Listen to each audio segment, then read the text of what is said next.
اللہ تبارک و تعالیٰ نے سورہ یوسف کا ذکر فرمایا اور ارشاد فرمایا جا رہا ہے کہ الف لام را یہ حروف مقطعات ہیں۔ فرمایا تلک آیات الکتاب المبین، یہ آیتیں ہیں کھلی ہوئی روشن کتاب کی۔ فرمایا انا انزلناہ قرآنا عربیا لعلکم تعقلون، بے شک ہم نے قرآن کو عربی میں اتارا ہے تاکہ آپ لوگ اسے خوب سمجھ لیں۔ ارشاد فرمایا جا رہا ہے نحن نقص علیک احسن القصص، ہم بیان کرتے ہیں آپ سے ایک بڑا ہی پیارا قصہ۔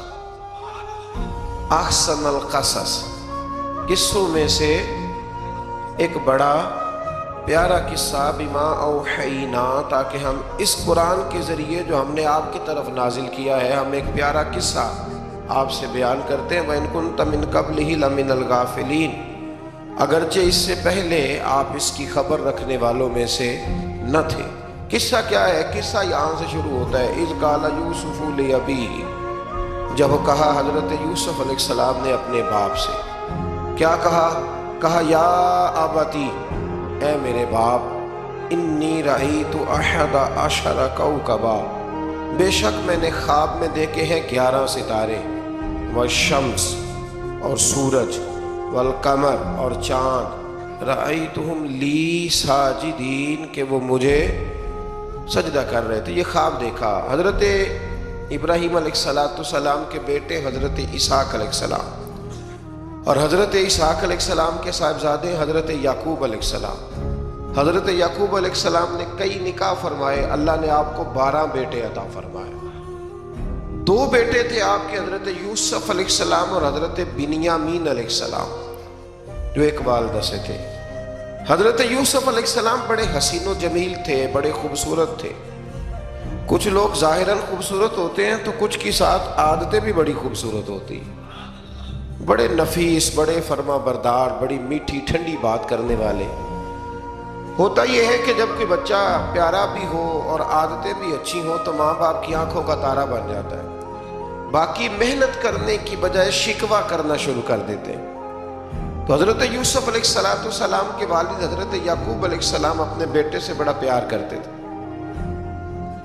اور آج اس واقعے میں آپ کو یہ بھی سمجھ آئے گی کہ ساری زندگی لوگوں نے ماں بیٹے کا پیار بیان کیا ہے، یہ وہ واقعہ ہے جس نے باپ بیٹے کا پیار بیان کیا اور انوکھے انداز میں بیان کیا۔ یعنی باپ اور بیٹے کے پیار کا بھی کوئی شخص کسی جگہ تصور کر سکتا، اسے ماپا اور تولا جا سکتا نہیں ہے۔ تو حضرت یعقوب علیہ السلام کے صاحبزادے تھے یوسف علیہ السلام، آپ بڑا پیار کرتے تھے تو باقی بھائی تھوڑا حسد کرنے لگے، انہیں جلنا شروع کر دیا۔ حضرت سیدنا یوسف علیہ السلام ایک دن فرمانے لگے اپنے والد سے کہ ابا جی میں نے خواب دیکھا ہے کہ 11 ستارے، سورج اور چاند مجھے سجدہ کر رہے ہیں۔ قال یا بنی لا تقصص رؤیاک علی اخوتک، کہ بیٹا اپنا خواب اپنے بھائیوں سے نہ بیان کرنا، اپنا خواب اپنے بھائیوں سے نہ بیان کرنا، فیکیدوا لک کیدا، ہو سکتا ہے وہ تیرے خلاف کوئی سازش رچے۔ کیوں رچے؟ اس لیے کہ ان الشیطان للانسان عدو مبین، بے شک شیطان آدمی کا کھلا ہوا دشمن، وہ ہر وقت وسوسہ اندوزی کرتا ہے۔ تو لہٰذا بھائیوں سے بات بیان آپ نے نہیں بیان کی۔ آہستہ آہستہ نہ وہ حسد بڑھتا، حسد بہت بڑی بیماری ہے۔ اگر نبیوں کے بیٹوں میں ہو سکتا ہے تو عام انسانوں میں کیوں نہیں ہو سکتا؟ انبیاء کے بیٹے اگر کر سکتے ہیں تو عام لوگ بھی۔ آپ جب کسی شخص کو دیکھیں نا کسی کے بارے میں کچے جملے بول رہا ہے، کمزور بات کر رہا ہے، تو پہلے اچھی طرح ٹٹول لیں کہ حق بیان کر رہا ہے یا صرف حسد کے بیچ رہ کے گفتگو کر رہا ہے۔ بہت بڑی بیماری ہے۔ انہوں نے ایک چال بنائی 10 نے مل کے کہ اس طرح کریں کہ ان کو کوئی سخت سزا دیں، انہیں قتل کر دیتے ہیں۔ پھر کہنے لگے مارتے نہیں، کنویں میں پھینک دیتے ہیں۔ حضرت یعقوب علیہ السلام کی بارگاہ میں حاضر ہوئے تو حاضر ہو کے عرض کی کہ ہم سیر کرنا چاہتے ہیں تو ہمارا بھائی یوسف بھی تو ہمارا بھائی ہے نا، ہمارے ساتھ بھیجیں، وہاں کھیلے گا، کودے گا، کھائے گا، پیے گا۔ حضرت یعقوب علیہ السلام نے فرمایا نہیں، مجھے ڈر لگتا ہے کہ کہیں میرے یوسف کو کوئی تکلیف نہ پہنچ جائے۔ کچھ ایسے ہوتے ہیں جنہیں جدا کرنے کو دل ہی نہیں کرتا کہ وہ جائیں نہ. کئی دفعہ بعض بچے نالائق ہوتے ہیں، وہ جدا ہوتے ہیں لیکن ان کو جدا کرنے کو دل ہے. لیکن حضرت یوسف تو لائق بچے تھے نا اپنے والد کے، ان کا بھی نہیں ارادہ تھا. بھائی لے گئے اور لے جا کر کے حضرت یوسف علیہ السلام کو پہلے بہت زیادہ مارا. پھر حضرت یوسف علیہ السلام کا کرتا اتار کے ان کے ہاتھ باندھے. پھر بڑے بھائی نے یہودا نے رسی کے ساتھ باندھ کے کنویں میں لٹکا دیا. اور پھر جب درمیان میں پہنچے تو پھر رسی کو کاٹ دیا. حضرت یوسف جب گرے پانی میں آواز آئی تو ہنسے. مفسرین نے لکھا ہے کہ اللہ تعالیٰ نے حضرت جبریل امین کو بھیجا، فرمایا جاؤ میرے یوسف کو پکڑ کے نا تو احتیاط کے ساتھ نیچے رکھ دو. حضرت یوسف کو رکھ دیا گیا. 3 دن اور 3 راتیں جناب یوسف کنویں میں رہے. بچانے والا زیادہ بڑا ہے، محفوظ رکھنے والا زیادہ طاقتور ہے. 3 دن اور 3 راتیں کنویں میں رہے. انہوں نے کیا کیا کہ حضرت یوسف کا کرتا چونکہ اتار لیا تھا، 2 کرتے انہوں نے پہنے ہوئے تھے. بعد مفسرین نے لکھا ہے ایک تو کرتا وہ تھا جنہوں نے استعمال کیا، تو ایک کرتا بطور تعویذ کے حضرت یعقوب نے ان کے گلے میں ڈال دیا تھا بطور برکت کے. تو وہ کرتا بھی ان کے گلے میں تھا. ایک کرتے سے انہوں نے باندھ دیا. دوسرا کرتا جو تھا نا اس کو خوند لگا کے نا بکری کا، تو حضرت یعقوب کے پاس آئے اور جب دروازے تک پہنچے تو شور کرنے لگے زور زور سے. حضرت یعقوب پریشان ہو کے باہر آئے، چونکہ وہ بکریاں بھی ساتھ لے کے گئے تھے، بکریاں چرایا کرتے تھے. تو کہا بکریوں کو بھیڑیا تو نہیں پڑ گیا؟ تو کہنے لگے حضور بکریوں کو تو نہیں پڑا پر حضرت یوسف کو لے گیا ہے. اور حضرت یوسف علیہ السلام شہید ہو گئے. حضرت یعقوب علیہ السلام نے نا وہ کرتا دیکھا تو کرتا دیکھ کے فرمانے لگے بڑا سیانہ تھا بھیڑیا، یوسف سارا کھا گیا ہے پر کرتا کسی جگہ سے پھٹا بھی نہیں. اس کا مطلب ہے کہ حضرت یعقوب کو سمجھ آ گئی کہ میرے یوسف کو بھیڑیے نے کھایا نہیں ہے. یہ قرآن مجید ہے. فرمایا بڑا سمجھدار تھا بھائی، کرتا پھٹا بھی نہیں اور یوسف کو سارا کھا گیا. اب یہ روز وہاں بکریاں چرانے جاتے تھے. یا جناب یعقوب تو رونے لگے تو بھائی روز جاتے تھے، جھانک جھانک کے دیکھتے تھے کہ یوسف ہے کہ نہیں. تیسرے دن ایک قافلہ وہاں سے گزرا جو مصر جا رہا تھا. انہوں نے پانی نکالنے کے لیے جب ڈول لٹکایا تو حضرت یوسف نے پکڑ لیا.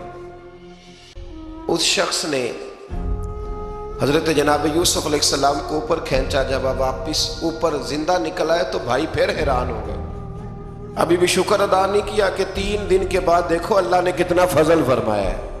لیکن وہ پھر کہنے لگے قریب آ کے نا اس سے یہ ہمارا بھاگا ہوا غلام ہے، اگر تمہیں چاہیے تو لے لو، سستا بیچ دیں گے. حضرت یوسف کا قول بعد مفسرین نے لکھا ہے، آپ فرماتے ہیں کہ مجھے جب انہوں نے تھپڑ مارے تو اتنی تکلیف نہیں ہوئی، کنویں میں پھینکا تو اتنی تکلیف نہیں ہوئی. تکلیف تب ہوئی جب انہوں نے مجھے بھائی نہیں مانا اور کہنے لگے یہ ہمارا بھاگا ہوا غلام ہے. تو کہا کتنے کا بیچو گے؟ کہا تم 20 درہم دے دو اور لے لو. 20 درہم کا جناب یوسف کو بیچ دیا. وہ لے گئے مصر کی منڈی میں، وہاں قیمت لگنے لگی کتنے ہزار، اتنے ہزار، اتنے ہزار. اللہ اکبر. جناب یوسف کہتے میں نے وہ رنگ بھی دیکھا کہ جب میرا باپ سب سے بڑھ کر مجھ سے پیار کرتا تھا اور آج میں وہی یوسف ہوں جس کی بولیاں لگ رہی، جس کی بولیاں لگ رہی. عزیز مصر آ گیا. مصر کا جو مال خزانہ کا مالک تھا وہ شخص آ گیا. اس میں بھی کئی اقوال ہیں کہ وہ بادشاہ تھا کہ کیا تھا. بہرحال عزیز مصر آیا، خزانوں پر قبضہ اسی کا تھا. اس نے حضرت یوسف علیہ السلام کے وزن کے برابر سونا تول کے دیا، وزن کے برابر چاندی تول کے دی، وزن کے برابر اس نے ہیرے جواہرات دیے، پھر گھر لے گیا. اور جناب یوسف علیہ السلام فرماتے ہیں میں ایک آزمائش سے نکلا، جب گھر آیا تو بڑے سکون سے رہنے لگا. عزیز مصر نے اپنی بیوی زلیخا سے کہا اس کا خاص خیال رکھنا. فرماتے محبت ملنے لگی، پیار ملنے لگا، گھر میں بڑی خوشی سے رہنے لگا. پر اللہ کو کچھ اور ہی منظور تھا.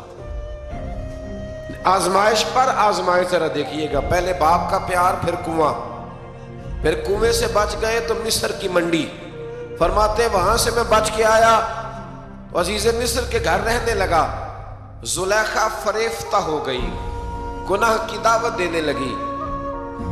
تو حضرت یوسف نے کہا قال معاذ اللہ، میں اللہ کی پناہ چاہتا ہوں۔ سارے دروازے بند کر کے جب وہ پیچھے بھاگی، اصل حسین وہی شخص ہوتا ہے جو اپنے باطن کے حسن کو بچا لیا کرتا ہے۔ جو سوداگری کرنے لگے وہ تھوڑا حسین ہوتا ہے۔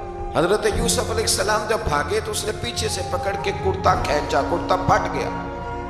ابھی آپ دروازے تک پہنچے تھے، عزیز مصر خود آ گیا۔ اس نے آگے کہا یہ کیا ہو رہا ہے؟ تو اس نے مکر کیا، زلیخا نے، کہنے لگی کہ ہونا کیا ہے، اس کو گھر میں رکھ کے پالا ہے، اب جوان ہوا ہے تو معاذ اللہ اس نے میرے طرف دست درازی کرنے کی کوشش کی ہے۔ حضرت یوسف پھر خاموش ہو گئے۔ بھائی بیچ رہے تھے تو پھر بھی خاموش تھے۔ کبھی کبھی کچھ چیزیں خاموش رہ کے سہنی پڑتی، زخم پہ زخم کھا کے جی، خونے جگر کے گھونٹ پی، آہ نہ کر لبوں کو سی، یہ عشق ہے کو دل لگی نہیں۔ حضرت یوسف علیہ السلام پھر چپ ہے۔ زلیخا نے بڑی باتیں کی۔ ایک دانا آدمی تھا، قرآن کہتا ہے ایک بولا بولنے والا، ایک عقل مند بولا۔ اس نے کہا دیکھو، نہ زلیخا کی سنو نہ یوسف کی سنو، اگر تو کرتا آگے سے پھٹا ہوا ہے تو پھر غلطی ہے جناب یوسف کی، اور اگر پیچھے سے پھٹا ہے تو پھر زلیخا کی غلطی۔ حضرت یوسف کی معاذ اللہ پھر غلطی۔ تو عزیز مصر نے کرتا دیکھا تو پیچھے سے پھٹا تھا، لیکن امام قرطبی کہتے ہیں وہ کوئی عقل مند آدمی نہیں، وہ تو 4 مہینے کا بچہ تھا، وہ ایک 4 مہینے کا، وہ قریب تھا۔ حضرت یوسف علیہ السلام کی گواہی دینے کے لیے اللہ نے اسے زبان دی تھی، زلیخا کے ماموں کا بیٹا تھا، 4 مہینہ کا گہوارے میں لیٹا ہوا، جب بادشاہ سے فیصلہ نہیں ہو رہا تھا اور بادشاہ پریشان تھا عزیز مصر کے کسی کو جا کے بتاؤں گا تو کوئی کیا سوچے گا، اس کے گھر میں کیا کچھ ہوتا ہے۔ کہتے پریشان تھا تو پنگوڑے سے بچہ بول پڑا، کہنے لگا بادشاہ اگر تو کرتا آگے سے پھٹا ہے تو پھر معاذ اللہ غلطی حضرت یوسف کی، اگر پیچھے سے پھٹا ہے تو پھر زلیخا کی، تو کرتا پیچھے سے پھٹا تھا۔ حضرت یوسف کے حق میں گواہی مکمل ہو گئی۔ اب آہستہ آہستہ نا دربار میں محل میں بات پھیلنے لگی، تو بیویاں کہنے لگی اوہو زلیخا تو ایک غلام پہ عاشق ہو گئی ہے، ایک غلام پہ۔ تو زلیخا کہنے لگی تم اجے میرا محبوب نہیں ڈٹھا۔ یہ رٹے ڈالنے والے دیکھتے نہیں اور دور کھڑے رہ رہ کے کہانیاں سناتے رہتے۔ انہوں نے کہا تو نے ابھی دیکھا نہیں نا، تو نے ابھی یہ کیا پتا ہو کہ ماجرا کیا ہے؟ تو کہنے لگی نہیں تو غلام پہ۔ اس نے کہا چلو تجربہ کراتی ہوں۔ ساری عورتوں کو بٹھایا، ہاتھ میں ایک ایک سیب دیا، ایک ایک چھری دی، اور جب پوری تیاری ہو گئی پھل کاٹنے کی عورتوں کی، تو جناب یوسف سے کہا ذرا جھلک تو دکھاؤ۔ تو حضرت یوسف نے جب جھلک دکھائی تو قرآن کہتا ہے سیب کاٹنے کی بجائے ہاتھ کاٹ لی، اور کہنے لگی اوہو یہ کوئی بشر نہیں، یہ تو کوئی فرشتہ ہے، یہ کوئی فرشتہ ہے، یہ تو کوئی اللہ تبارک و تعالیٰ کی طرف سے آنے والا کوئی کرامت والا، عزت والا، شان والا فرشتہ ہے۔ حضرت زلیخا کہنے لگی سمجھ آئی ہے پھر تو مجھ پر شکوہ کرتی تھی۔ تو اب وہ بات بھی آہستہ آہستہ پھیلنے لگی کہ حضرت یوسف علیہ السلام کی غلطی نہیں، غلطی زلیخا کی۔ اب بادشاہ نے زلیخا سے کہا کہ اگر تو میں تیری بات کروں تو تیرے ساتھ میری بدنامی کا بھی ڈر ہے، کیا کرے؟ طے یہ پایا کہ حضرت یوسف کو جیل میں ڈال دیا جائے۔ پہلے بھائیوں کے تھپڑ، پھر کنواں، پھر مصر کی منڈی، پھر زلیخا کا الزام، اور پھر باری آ گئی جیل جانے کی۔ حضرت یوسف علیہ السلام کو جیل میں، کچھ نے لکھا ہے 12 سال جیل میں رہے، جیل میں ڈال دیا۔ حضرت یوسف علیہ السلام جیل میں کیا کرتے؟ واعظ فرماتے، تبلیغ فرماتے، لوگوں کو اللہ کی توحید کی دعوت دیتے۔ وہاں جیل میں نا ایک شخص نے خواب دیکھا، اس نے دیکھا کہ میرے سر پہ نا پرندے کھا رہے۔ تو حضرت یوسف کہنے لگے اس کی تعبیر یہ ہے کہ تجھے قتل کیا جائے گا، تیری لاش کچھ دیر پڑی رہے گی تو پرندے تیرے سر پہ آ کے بیٹھیں گے، یہ تعبیر ہے۔ ایسا ہی ہوا، واقعی وہ شخص قتل ہو گیا۔ ایک شخص نے دیکھا کہ وہ شراب کشید کر رہا، اس نے بھی تعبیر پوچھی تو آپ نے فرمایا تو اپنے بادشاہ کو پلائے گا۔ محسوس ہوتا ہے کہ اتنی دیر تک شراب ناجائز نہیں تھی، تو اس کو شراب پلائے گا، یہ اس کی تعبیر ہے۔ وقت گزرتا گیا، وقت جو ہوتا ہے نا، وقت یہ خود بخود لوگوں کی بے گناہی ثابت کر دیتا ہے۔ ایک وقت میں نا پراپوگنڈا ہوتا ہے تو ہر آدمی پراپوگنڈے کا شکار ہوتا ہے، پھر جب وقت گزرتا جاتا ہے تو خود بخود وقت کا گزرنا کچھ چیزوں کا خود بخود حل بن جاتا ہے۔ حضرت یوسف علیہ نبینا علیہ السلام کو جب 12 سال بیت گئے تو بادشاہ نے، عزیز مصر نے خواب دیکھا۔ اس نے خواب دیکھا کہ 7 موٹی تازی گائیں دبلی پتلی گائیں کو کھا گئی، اور 7 خشک بالیاں ہیں اور 7 سرسبز و شاداب بالیاں ہیں۔ اپنے وزیر سے کہنے لگا کوئی تعبیر والا بندہ ملے۔ اس نے کہا کہ ایک بندہ ہے جس کی تعبیریں بڑی سچی ہیں۔ کہا وہ کون؟ کہنے لگے جناب یوسف۔ تو قید خانے میں پیغام بھیجا حضرت یوسف کو کہ خواب کی تعبیر بتائیں، تو جناب یوسف نے یہ نہیں کہا پہلے مجھے باہر نکالو، یہ نہیں فرمایا۔ فرمایا تعبیر یہ ہے، یہ جو 7 خشک بالیاں دیکھی ہیں نا، اس کا مطلب ہے کہ 7 سال تنگ دستی رہے گی، اور 7 سرسبز بالیاں دیکھی ہیں تو پھر 7 سال اللہ خوشحالی دے دے گا۔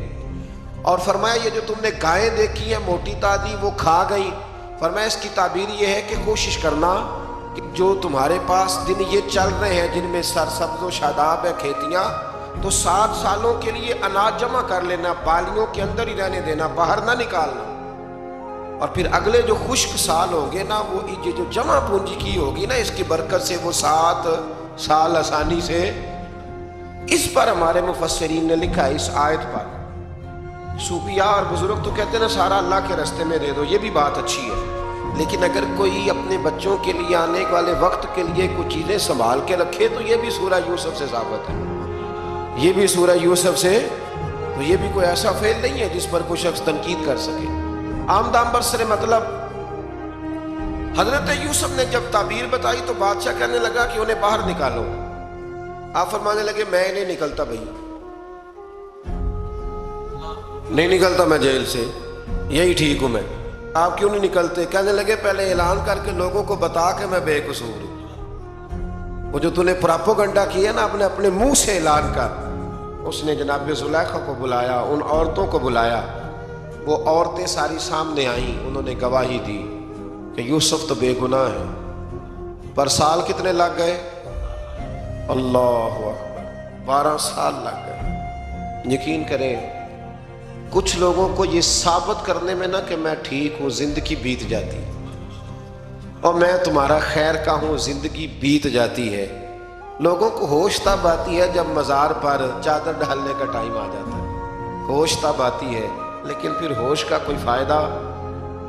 12 سال کے بعد بادشاہ نے ان کو بلایا اور کہنے لگا کہ یہ جو خواب میں نے آپ کو سنایا اب کرنا کیا ہے؟ تو حضرت یوسف کہنے لگے تم سے کچھ بھی نہیں ہوگا، اگر کچھ کرنا ہے تو پھر یہ خزانے کی ذمہ داری میری لگاؤ، اگر کوئی قابل آدمی ہو تو وہ آگے بڑھ کے بات کر سکتا ہے۔ یہاں ہر بندہ ہی آگے بڑھ کے کہتا ہے مجھے دے دو ڈیوٹی، لیکن قابل ہو تو وہ آگے بڑھ کے بات کرے اور سمجھے کہ میرے علاوہ کسی کے لیے مشکل ہے تو پھر وہ آگے بڑھے۔ حضرت یوسف نے جب کہا تو انہوں نے آپ کو وزیر خزانہ بنا دیا، پھر ایک وقت آیا کہ وہ عزیز مصر ہی بن گئے۔ قحط پڑ گیا، جب مصر میں قحط پڑا تو دائیں بائیں بھی قحط پڑا، کنعان کے آپ رہنے والے تھے وہاں بھی قحط پڑا۔ حضرت یعقوب بیٹے کی یاد میں رو رو کے تو آنکھوں کی بینائی چلی گئی۔ اور یارو باپ بھی بڑا ہی پیار کرتا ہے، بڑا ہی پیار کرتا ہے، بڑا ہی پتہ ہے، باقی تمہیں تحفے دیتے ہیں، باقی تم سے محبت کرتے ہیں، تو باپ تو بیٹے کو اپنی جوانی دے دیتا ہے، اپنی جوانی اپنے بیٹے کے نام کر دیتا ہے۔ باپ بھی بڑا ہی پیار کرتا ہے۔ سنگیو کوئی نہیں تول سکتا، بچے ایسے گھوم رہے ہوتے ہیں نا ابا جی کے سامنے، تو ان کا اٹھنا بیٹھنا چلنا ہی بڑا پیارا لگتا ہے، کا آنا جانا ہی بڑا پیارا لگتا ہے۔ باپ کا تو قد روز اونچا ہوتا ہے کہ اللہ نے مجھے لال عطا فرمایا۔ حضرت یعقوب کی آنکھوں کی بینائی چلی گئی رو رو کے۔ بھائی حضرت یوسف کے جب قحط پڑا تو انہیں پتہ چلا کہ ایک واحد شہر مصر ہے جہاں گندم سٹاک ہے، کیونکہ حضرت یوسف کو پتہ تھا، خواب بادشاہ دیکھ چکا تھا، تو آپ نے مال 7 سالوں کے لیے جمع کر لیا۔ اب بھائی آئے، اللہ اکبر، دشمن سامنے نظر آئے، مخالف حاسد، تو پھر انسان ٹھہرا رہے اور انسان کمزور نہ ہو طاقتور ہو، اتنا طاقتور ہو کہ حکمران ہی بن گیا ہو۔ ذرا نبیوں کے حوصلے بھی دیکھنا، پیغمبروں کے حوصلے بھی دیکھنا۔ بھائی آئے، کہا گندم چاہیے، تو جناب یوسف نے اوہو پانیا جیا ساکھ نہیں کوئی جی وچ خار نہ ہوگی۔ ہاں، اور میاں صاحب فرمایا کرتے تھے پائی پائیاں دیاں باواں ہوندے تے پائی پائیاں دے ویری۔ بھائی جیسے ہی داخل ہوئے تو جناب یوسف کی آنکھیں بھر آئیں، رو پڑے، او میرے بھائی آ گئے، رو پڑے۔ وزیر مشیر دائیں بائیں دیکھتے ہیں کہ حضرت یوسف وہ کیا ہوا، رو پڑے اور بھر بھر کے گندم دی، اس کو اشارے کرتے چل تھوڑی اور ڈال دے، چل تھوڑی اور ڈال دے۔ جب بھائیوں کو دے چکے تو پھر فرمانے لگے کہ شاید اس سے گزارا نہ ہو، ضرورت پڑی تو دوبارہ بھی آ جانا۔ اپنی قوم کو ترس دے رہے تھوڑا تھوڑا کھاؤ، ان بھائیوں کو کہتے ہیں ضرورت پڑی نا آ جانا دوبارہ۔ اور کہنے لگے تمہارا ایک اور بھائی بھی ہے، کہا ہاں ہے، بنیامین نام ہے۔ فرمایا ہو سکے تو اسے بھی لے آنا۔ بھائی پیسے لے کے آئے تھے گندم لینے کے لیے، اور جب واپس جانے لگے تو حضرت یوسف نے ان کی رقم دوبارہ رکھ دی، وہ دوبارہ ان کی بوریوں میں رکھ دی۔ گھر جا کے انہوں نے کھولی تو گندم بھی تھی اور پیسے بھی تھے۔ بھائیوں سے پیسے تھوڑی وصول کرنے، جا کے اپنے والد سے کہنے لگے ابا بادشاہ بڑے دیکھے ہیں پر اس میں کوئی خوشبو دیکھی، تو اس نے کہا ہے کہ اپنے دوسرے بھائی کو بھی لے کے آنا، تو بنیامین کو لے جائیں۔ حضرت یعقوب فرمانے لگے پہلے بھی تم پہ بھروسہ کر چکا ہوں، بار بار نہیں کروں گا، یوسف گوا چکا ہوں۔ پوتے بول پڑے، کہنے لگے دادا جی آپ تو ہر وقت یوسف یوسف ہی کرتے رہتے۔ انہوں نے ضد کی، اصرار کیا، تو جناب بنیامین کو ساتھ وعدہ لے کے، عہد لے کے، قسم لے کے بھیج دیا حضرت یعقوب نے۔ جناب بنیامین بھی پہنچے مصر میں، یہ دونوں ایک ماں سے تھے، سگے دونوں تھے۔ حضرت یوسف نے جناب بنیامین کو دیکھا تو اپنے ساتھ بٹھا لیا، اور ذرا باتیں کر کے نا ادھر بیٹھ جاؤ، ادھر بیٹھ جاؤ، اچھا نہیں ہے جگہ آپ ادھر آ جاؤ میرے ساتھ بیٹھ جاؤ۔ بھائی تھا نا سگا، اچھا چلو ٹھیک ہے آپ ادھر آ جاؤ، بھائی کو ساتھ بٹھا لیا۔ ابھی جب چیزیں دینے لگے تو کان میں کہنے لگے، وہ پریشان تھے نا حضرت بنیامین کہ یہ بندہ کیا کر رہا ہے، تو کان میں کہنے لگے میں بھائی ہوں تیرا، میں یوسف ہوں۔ اس طرح کہا یار تھوڑے دن میرے پاس رہ نہیں جاتا؟ حضرت بنیامین کہنے لگے رہ جاتا ہوں۔ رہ گئے جناب بنیامین۔ اب کہا نہیں میں نہیں بھیجوں گا۔ کچھ لوگوں نے یہ لکھا ہے کہ حضرت بنیامین کے جو بوری تھی اس کے اندر انہوں نے تھیلے کے اندر شاہی پیالہ رکھ دیا اور فرمایا اس کو ہم نہیں جانے دیں گے، ہمارا پیالہ کیسے، یہ نہیں کہا کہ یہ چور ہے، کہا پیالہ کیسے آیا اس کے تھیلے میں، لہذا یہ ابھی ہم رہے گا ہمارے پاس، دیکھیں گے۔ وہ باقی چلے گئے تو یہودا کہنے لگا کہ میں نہیں جاتا، میں یہی ٹھہروں گا، اس لیے کہ میں باپ کو کیا بتاؤں گا کہ پہلے بھی میں کرتا میں ہی لے کے گیا تھا یوسف کا، اب میں کیا بتاؤں گا۔ واپس گئے اور جا کے بتایا کہ جناب بنیامین کو انہوں نے رکھ لیا ہے، معاملہ بن گیا ہے۔ وہ کہتے ہیں کیسے پیالہ آیا ہے، شاہی پیالہ۔ حضرت سیدنا یعقوب علیہ السلام فرمانے لگے میں نے تمہیں پہلے ہی کہا تھا کہ تم میرے بنیامین کو بھی لے جا رہے ہو، پہلے میں بھروسہ کر کے یوسف کے معاملے میں پریشان ہوں۔ فرمایا اس طرح کرو، جاؤ ڈھونڈو جا کے میرے یوسف کو، اور ڈھونڈو جا کے میرے بنیامین کو، جاؤ تلاش کرو۔ اللہ اکبر۔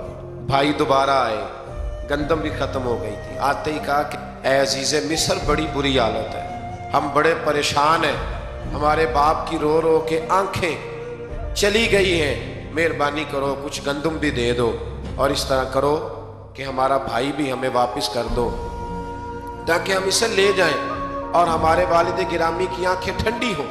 حضرت یوسف علی نبینا علیہ الصلوۃ والسلام ان کی باتیں بھی سننے لگے اور غور سے ان کے چہرے بھی دیکھنے لگے، غور سے۔ تو جب انہوں نے حضرت یوسف علیہ السلام کی طرف غور سے دیکھا تو حضرت یوسف کہنے لگے مجھے پہچانتے ہو، پہچانتے ہو؟ کہا نہیں۔ فرمانے لگے میں یوسف ہوں۔ قال انا یوسف، کہنے لگے میں یوسف ہوں، اور حضرت بنیامین کی طرف اشارہ کر کے کہنے لگے وہذا اخی، اور یہ میرا بھائی ہے، میں یوسف ہوں اور یہ میرا بھائی ہے۔ اور فرمانے لگے اللہ نے ہم پر احسان کیا ہے اور جو تقوی اختیار کرتا ہے اور صبر کرتا ہے اللہ تعالیٰ اس نیک کے اجر کو کبھی ضائع، یہ نہیں فرمایا میں نے بڑے تقوی کی، یہ پرہیزگاری کی تو بچ گیا، فرمایا جو بھی تقوی اختیار کرے گا، جو بھی صبر کرے گا، اللہ اس نیک کے اجر کو کبھی ضائع نہیں کرے گا۔ پھر فرمانے لگے جاؤ آج تم پر کوئی گناہ نہیں، جاؤ ایک دم ہی اسی وقت ہی فرمایا جاؤ میں نے تمہیں معاف کیا، جاؤ میں نے تمہیں معاف کیا، اور فرمانے لگے میری دعا ہے کہ میرا رب بھی تمہیں معاف کر دے۔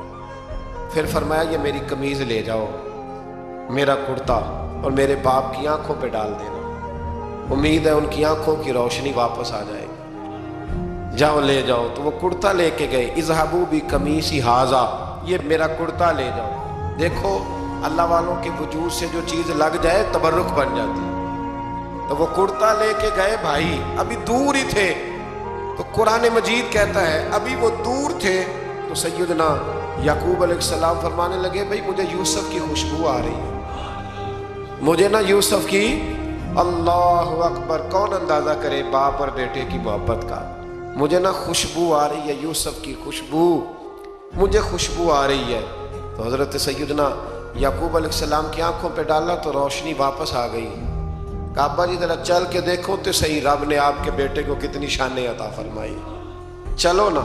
یہ 72 لوگ تھے جو یہاں سے چلے کنعان سے، اور ہزاروں کا لشکر لے کر حضرت یوسف آئے، ہزاروں کا لشکر لے کے والد کے استقبال کے لیے۔ اور جب باپ بیٹے کی ملاقات ہوئی تو امام غزالی فرماتے ہیں 4 لوگ دنیا میں بڑا ہی روئے ہیں، ایک حضور بڑا روئے ہیں امت کے غم میں، اور ایک سیدہ فاطمہ بڑا ہی روئی ہیں حضور کے وصال کے بعد، اور تیسرا فرماتے ہیں یعقوب بڑا ہی روئے ہیں حضرت یوسف کے لیے، بڑا ہی، اور چوتھے امام زین العابدین بڑا ہی روئے ہیں واقعہ کربلا کے بعد۔ یہ 4 لوگ بڑا ہی روئے۔ پھر جب ملاقات ہوئی دونوں کی تو اس درد سے ملاقات ہوئی کہ ہر آنکھ اشک بار ہو گئی، باپ بیٹا اتنی وارفتگی سے مل رہے تھے، اتنی وارفتگی سے کہ دائیں بائیں انہیں خبر ہی نہ رہی کہ باقی لوگ بھی ہیں۔ حضرت علامہ اسماعیل حقی نے لکھا ہے کہ جناب جبریل امین حضرت یعقوب کے کان میں کہنے لگے بس کریں، اوپر تو ذرا نظر اٹھائیں، فرشتے بھی دیدار کے لیے آئے ہوئے ہیں، دیکھیں اللہ کے فرشتے بھی آئے ہیں اس منظر محبت کو دیکھنے کے لیے۔ حضرت سیدنا یعقوب علیہ السلام، حضرت یوسف کی والدہ، اور پھر آپ کے 11 بھائی سارے آپ کے لیے سجدے میں گر گئے۔ تو حضرت یوسف کہنے لگے ابا جی یہ وہ میرا خواب ہے جو میں نے بچپن میں دیکھا، یہ وہ میرا خواب ہے۔ حضرت سیدنا یعقوب علیہ السلام پھر کم و بیش لگ بھگ 23 سال، کچھ نے لکھا ہے 40 سال مصر میں رہے، اور جب وصال ہونے لگا تو حضرت یوسف سے فرمانے لگے بیٹا مجھے یہاں دفن نہ کرنا، مجھے وہیں لے جانا جہاں میرے والد دفن ہے۔ وہاں جا کے وہ دفن ہوئے۔ حضرت یوسف علیہ السلام نے پھر سالوں حکومت کی مصر پر، پھر وہیں ان کی تدفین ہوئی، اور جب تدفین ہوئی تو اختلاف ہو گیا، ہر قبیلہ کہتا تھا ہم نے اپنی طرف یوسف کو دفن کرنا ہے، اس لیے کہ جس طرف ان کو دفن کریں گے خوشحالیاں ہوں گی۔ پھر فیصلہ ہوا کہ سنگ مرمر کی تابوت میں رکھ کے حضرت یوسف کو دفن کیا جائے، اور دفن کرنے کے بعد ایسی جگہ پہ دفن کیا جائے جہاں سے پانی چھو کے گزرتا ہے۔ تو ان کو وہاں دفن کیا گیا، پانی چھو کے گزرتا تھا، لوگ کھیتیوں کو لگاتے تھے اور مصر سرسبز و شاداب رہتا تھا۔ اور پھر حدیث پاک میں موجود ہے، مولا علی شیر خدا رضی اللہ تعالی عنہ فرماتے ہیں کہ نبی کریم علیہ السلام کی بارگاہ میں ایک اعرابی آیا، حضور نے فرمایا کچھ مانگ لو اس دیہاتی سے۔ حضور نے فرمایا ہے آج وہ مائل باتا، اور بھی کچھ مانگ لے۔ تو وہ کہنے لگا حضور آپ مجھے سواری کے لیے اونٹ دے دیں۔ حضرت علی کہتے ہیں میں نے کہا ہے افسوس، مانگا بھی تو کیا مانگا۔ حضور نے فرمایا چل کچھ اور مانگ لے۔ کہنے لگا چلے آنے جانے کے لیے کرایہ بھی دے دے، زادرہ بھی دے دے، کھانے۔ کیا مانگا؟ تو حضور علیہ السلام نے اسے دے دیا۔ تو محبوب فرمانے لگے تجھ سے تو موسیٰ علیہ السلام کے دور کی وہ بوڑھی اچھی تھی۔ کہا وہ بوڑھی کون سی بوڑھی؟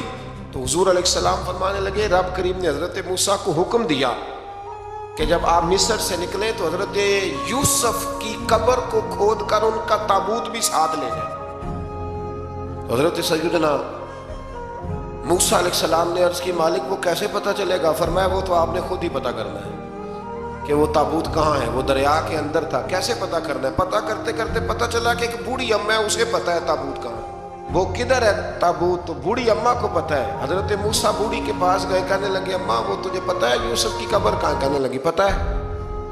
تو کہا اماں پھر بتا دو، کہنے لگی مفت میں بتا دوں، نبی کے مزار کا ایڈریس اور فری میں بتا دوں، یہ کیسے ہو سکتا ہے؟ تو حضرت سیدنا موسیٰ فرمانے لگے چل قیمت لے، طبرانی کی حدیث ہے، حضور بیان فرماتے ہیں۔ حضرت موسیٰ کہنے لگے بتا کیا لے گی؟ کہنے لگی مجھے نہ جنت میں وہ والا مکان دلائیں جس کے پڑوسی موسیٰ علیہ السلام ہو، میری اور آپ کی دیوار کٹھی ہو، کیا عقیدہ کند، اللہ اکبر۔ تو حضرت موسیٰ کہنے لگے چل اماں مہربانی کر جنت مانگ لے، اب تو پڑوس ہی مانگنے لگ گئی ہے، تو اب نبیوں کا درجہ تو بڑا ہوگا، تو دینے والا اللہ ہے، میں دعا کرتا ہوں۔ تو کہنے لگی جی ٹھیک ہے، اگر آپ نہیں دیتے تو میں ایڈریس نہیں بتاتی۔ تو حضور فرمانے لگے اس سے تو وہ اچھی تھی۔ حضرت موسیٰ نے عرض کی کہ یا اللہ یہ نہیں بتا رہی تو اب کیا کروں؟ فرمایا موسیٰ وعدہ تو کر لے، مکان میں دے دوں گا، وعدہ کر لے۔ تو حضرت سیدنا یوسف کا مرتبہ دیکھیے کہ ان کے مزار کا پتہ بتانے کے لیے، مزار کا پتہ بتانے کے لیے اس خاتون نے حضرت موسیٰ سے جو قیمت لی وہ یہ تھی کہ میں جنت میں آپ کی پڑوسی بنوں گی پھر ایڈریس بتاؤں گی۔ تو حضرت موسیٰ نے وعدہ کیا، تو پھر اس نے پتہ بتایا کہ فلاں جگہ مزار ہے۔ یہ تقریباً سینکڑوں سال بعد حضرت موسیٰ وہ وہاں سے نکال کے تابوت کو اپنے ساتھ لے کر کے گئے۔ یہ وہ واقعہ جسے قرآن نے احسن القصص قرار دیا۔ اللہ کریم نے ہمیں اس واقعے میں یہ بتایا ہے کہ معاملات زندگی سے گھبرایا نہ کرو، جب بھی کوئی آزمائش آتی ہے نا تو پھر اللہ دو آسانیاں عطا کرتا ہے، اور یہ بھی یاد رکھیں جو آسانیوں والے ہوتے ہیں نا آزمائشیں بھی انہیں آتی ہیں، جو لاڈلے زیادہ ہوتے ہیں کئی دفعہ تکلیفیں بھی زیادہ۔ اللہ تعالیٰ لاڈلوں کو تکلیفوں سے محفوظ رکھے، لیکن تکلیفیں بھی زیادہ انہیں آتی ہیں۔ حضرت یوسف لاڈلے تھے تو سیدھے کنویں میں گئے تھے، لیکن اللہ بڑا کریم ہے، بھائیوں نے 20 درہم قیمت لگائی تو رب کریم نے فرمایا دیکھنا پھر میں اپنے یوسف کی کیا قیمت بیان کرتا ہوں۔ پھر کروڑوں اور اربوں قیمت لگی، پھر کہاں کی آزمائش تھی، کہاں کی بات تھی، وہ ہر جگہ صابر رہے، کسی جگہ ان کا کوئی شکوہ نظر، ایک تقوی، دوسرا صبر، خاموشی۔ ہم لوگ نہ بول کے لڑ کے فتح حاصل کرنا چاہتے ہیں، یاد رکھنا۔ آخری بات عرض کرنے لگا ہوں، صبر کرنا اور کام کرنا، صبر کرنا اور اپنے حصے کا رزلٹ اپنی مرضی کا نہ مانگنا، رزلٹ رب کریم کی مرضی کا، نتیجہ صبر کریں اور اپنے حصے کی ڈیوٹی کریں، پھر دیکھیں اللہ کتنا عطا فرماتا ہے۔ ڈیوٹی میں بھی کمزوری نہ کریں اور بے صبری کا مظاہرہ بھی کبھی نہ کریں۔ اللہ تعالی ہمیں حضرت یوسف کا صدقہ نصیب فرمائے۔ آخر دعوانا